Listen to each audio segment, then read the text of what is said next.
বাংলাদেশের গণঅভ্যুত্থানের পরে আলোচিত একটি রাজনৈতিক দলের নেতা ছিলেন।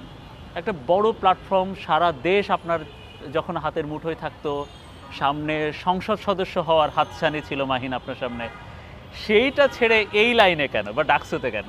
আমি প্রথমেই ক্লিয়ার করতে চাই যে ঢাকা বিশ্ববিদ্যালয় থেকে আমাদের গণ অভ্যুত্থান বা কোটা সংস্কার আন্দোলনের যাত্রা শুরু হয়েছে। এখানে ক্যাম্পাস রিফরমেশন না করে আপনি যদি সরাসরি জাতীয় রাজনীতিতে যান, সেক্ষেত্রে জাতীয় রাজনীতি রিফরমেশন করা অনেকটুকুই কঠিন। আগে ছাত্র রাজনীতির গতি প্রকৃতি এবং ভবিষ্যৎ বা রূপরেখা আপনি নির্ধারণ না করে সরাসরি জাতীয় রাজনীতিতে যাওয়া উচিত বলে আমি মনে করি না।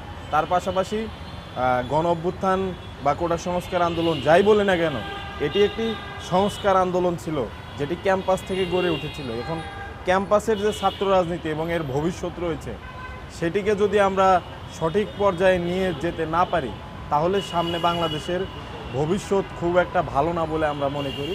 এবং আমার ব্যক্তিগত জায়গা থেকে আমার অবজারভেশন, জাতীয় রাজনীতির আগে ছাত্র রাজনীতি রিফর্ম করা দরকার।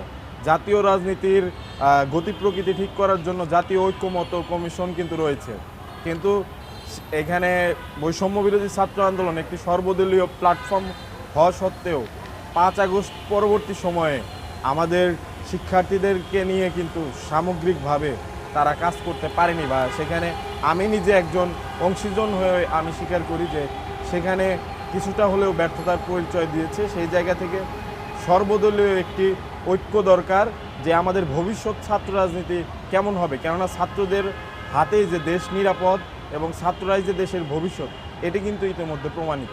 সেই কারণে আমি ক্যাম্পাসে আসা।